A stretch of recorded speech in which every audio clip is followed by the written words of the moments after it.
I didn't throw the phone. I didn't curse at God. I just stood there in my daughter's garage, staring at the camping cooler, the industrial-strength bleach, and the folded plastic tarp. My hands trembled as I gripped my cane. The overhead light flickered, casting shadows across tools I'd never seen her use. A shovel. Brand new. Price tag still attached. That's when I knew. That's when I pulled out my cell phone and dialed 911. But let me back up. Let me tell you how a retired school custodian from Winnipeg ended up calling the police on his own flesh and blood. My name is Arthur Pemberton. I'm 72 years old. For 43 years, I mopped floors and fixed broken desks at Kelvin High School. My wife, Eleanor, passed 6 years ago. Pancreatic cancer. 3 months from diagnosis to funeral. After she died, I became what my daughter Rachel called a hermit.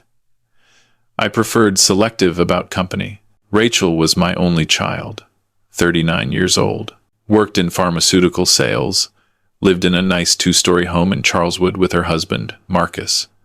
Marcus sold luxury cars, BMW, Mercedes, that sort of thing. They drove matching white Range Rovers. Their house had heated floors. I remember thinking Eleanor would have loved those heated floors. Her feet were always cold. I lived in the old house in Street Vital, the house where Rachel grew up. The house with the creaky stairs and the furnace that rumbled like a freight train. I liked it there. Everything reminded me of Eleanor. Her coffee mug still sat in the cupboard, her reading glasses on the nightstand.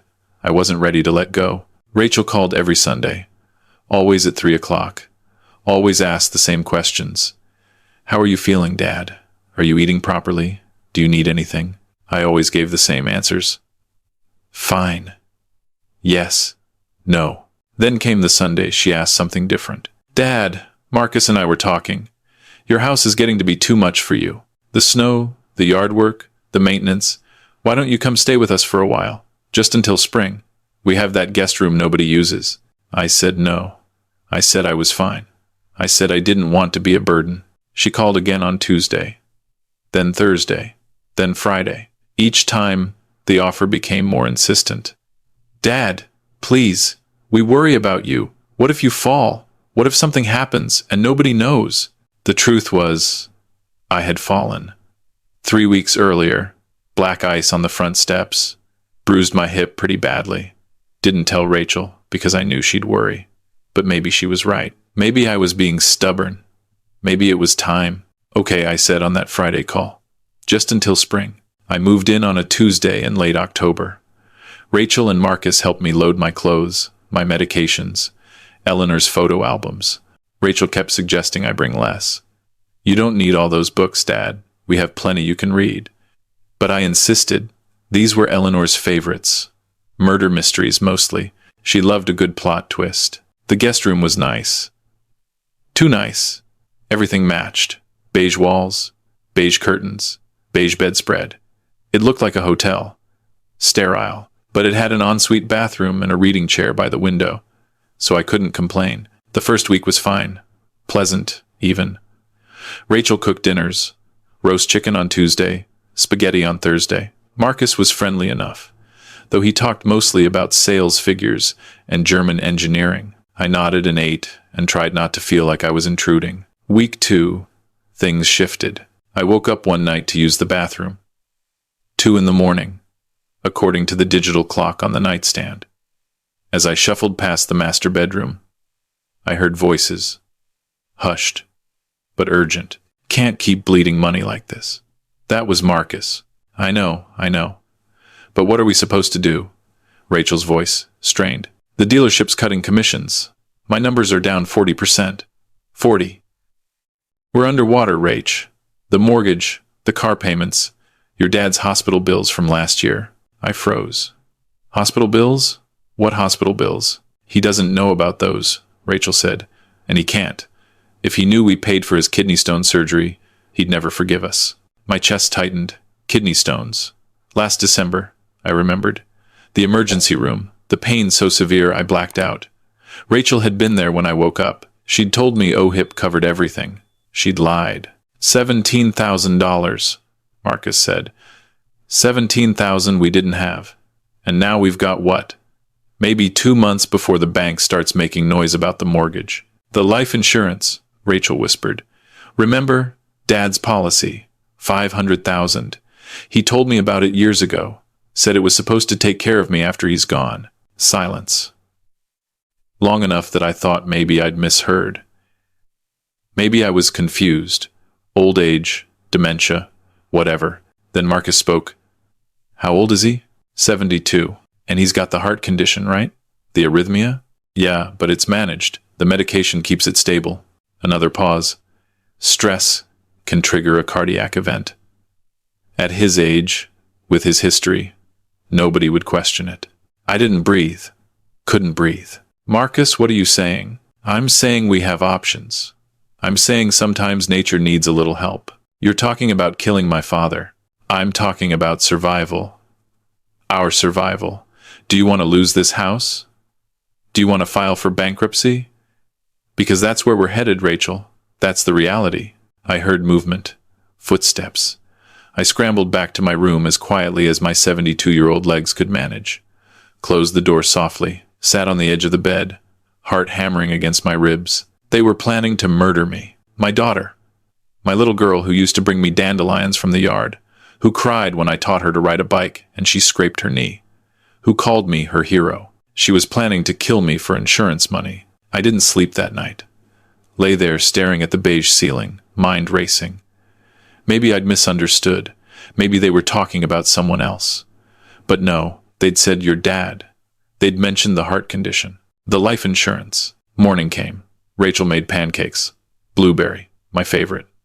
She smiled as she set the plate in front of me. Eat up, Dad. You need your strength. I couldn't look at her. Pushed the food around with my fork. Not very hungry this morning. You feeling okay? Her concern sounded genuine. Maybe it was genuine. Maybe I was losing my mind. Just tired. Didn't sleep well. Marcus glanced up from his phone. Everything all right, Arthur? Fine. Fine. But it wasn't fine. Nothing was fine. Over the next week, I watched them. Studied their faces when they thought I wasn't looking. Listened at doors. Paid attention to phone calls, taken in other rooms. Rachel started asking questions. About my will. About who had power of attorney. About whether I'd updated my beneficiary information recently. Just making sure everything's in order, Dad. You know, in case anything happens. In case. As if my death was inevitable. Imminent. Marcus started being overly friendly. Offering me drinks. Whiskey, Arthur. I've got that 18-year scotch you mentioned liking. Suggesting activities. We should go for a drive. Check out the new cars at the dealership. Always watching. Always calculating. Then came Thanksgiving weekend. We're hosting dinner this year, Rachel announced on Monday. Just us three. Intimate. I'm making turkey, stuffing, all your favorites, Dad. Thanksgiving. A family holiday. The perfect opportunity. Nobody would question an old man having a heart attack over Thanksgiving dinner. Too much food, too much excitement. Happens all the time. I started planning. If they wanted to play games, I'd play along. But I wasn't going to be their victim. I was Arthur Pemberton. I'd survived 43 winters in Winnipeg. I'd raised a daughter alone after Eleanor died. I'd fixed everything from broken toilets to shattered hearts. I wasn't about to let my own child murder me for money. On Wednesday, I pretended to have trouble with my medication. Rachel, honey, I think I miscounted my pills. Can you check the bottle? She checked. Frowned. Dad, you're missing at least a week's worth. Have you been taking double doses? No, I'm sure I haven't. Maybe I dropped some? We need to be more careful. These are serious medications. Too much, and she didn't finish. Didn't need to. The implication was clear. An accidental overdose. Another convenient explanation. Thursday morning, Thanksgiving Day, Rachel was up early. I heard her in the kitchen. Pots clanging. Oven preheating. I got dressed slowly, deliberately. My hands shook as I buttoned my flannel shirt. Not from fear. From rage. I walked into the kitchen. Rachel was preparing the turkey. A massive bird, 20 pounds at least. Morning, Dad. Happy Thanksgiving. Happy Thanksgiving, sweetheart.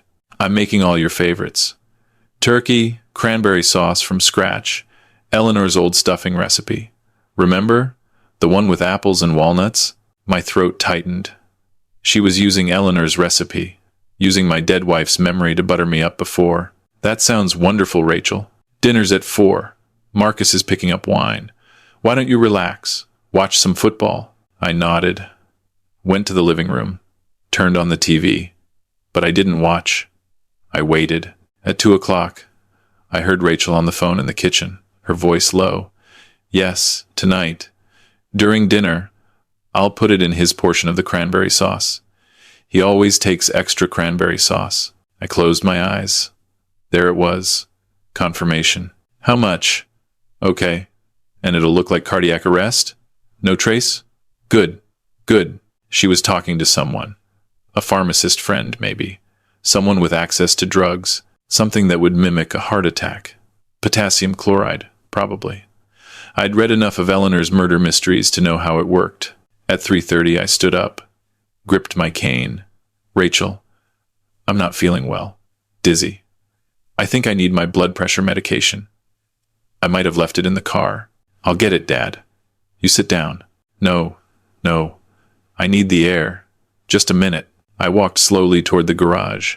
Rachel watched me go, concern etched on her face. Or was it impatience? The garage was attached to the house. Marcus's workshop, expensive tools on pegboards, workbench with a vise, everything organized, labeled. Very German, I thought bitterly. I opened the door to Marcus's Range Rover, pretended to search the glove compartment. But my eyes scanned the garage, looking for evidence, looking for proof. That's when I saw it, in the corner.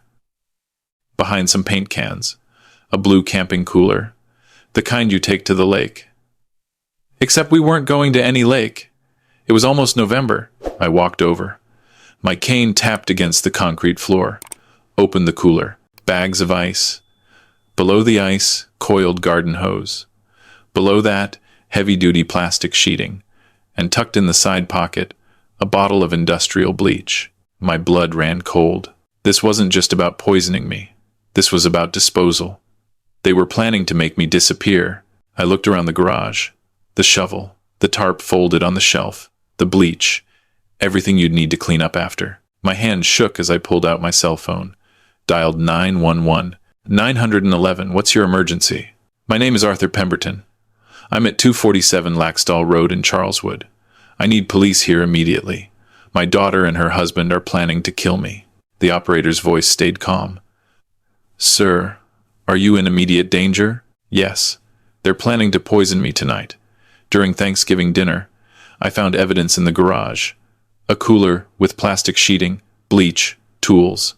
They've been talking about it. I heard them. Sir, I'm sending officers to your location now. Can you get somewhere safe? I don't know. If I try to leave, they'll know something's wrong. Stay on the line with me. Officers are 3 minutes away. 3 minutes. I could manage 3 minutes. I hung up. Couldn't risk Rachel hearing me talk. Walked back into the house. My legs felt like rubber. Rachel was setting the table. Find your medication, Dad? No. Must have left it at the old house. I'll manage. You sure? I can drive over and get it. No need.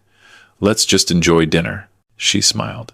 That same smile from childhood, the one that used to light up my world. Now it made my skin crawl. 4 o'clock. We sat down to eat. The table looked beautiful. Candles. Fine china. Eleanor's tablecloth. The irony wasn't lost on me. They'd kill me on my dead wife's tablecloth. Marcus carved the turkey. Dark meat?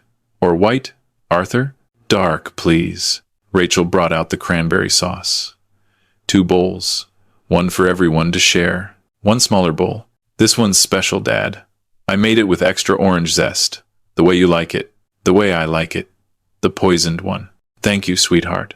I took the bowl, set it beside my plate, watched Rachel watch me. Aren't you going to try it? She asked. In a minute. Want to enjoy the turkey first. Marcus poured wine, red, expensive-looking bottle. To family, he said, raising his glass. To family, Rachel echoed. I lifted my glass. Didn't drink. Just held it. Waited. Where were the police? How long had it been? 5 minutes? 10? Dad, you're not eating. just savoring the moment. It's been a long time since we had Thanksgiving together. Rachel's smile tightened. You should eat before it gets cold. Of course. I reached for the cranberry sauce. My hand trembled. Not an act this time. Genuine fear. What if I was wrong? What if the police didn't come? What if I had to actually eat this to keep up the pretense? The doorbell rang. Rachel's head snapped toward the hallway. Who could that be? I'll get it, Marcus said, standing. I heard the door open. Heard voices. Male voices. Authoritative. Winnipeg Police. We received a 911 call from this address. Arthur Pemberton? That's my father-in-law, Marcus said. But I didn't. Mr. Pemberton called. Said he was in danger. We need to speak with him.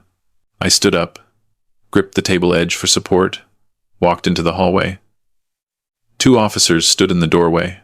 One older, gray-haired, one younger, hand resting on his belt.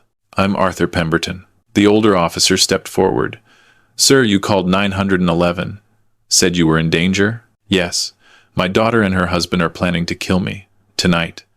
They've been talking about it for weeks. The evidence is in the garage. Rachel appeared behind me. Dad, what are you talking about?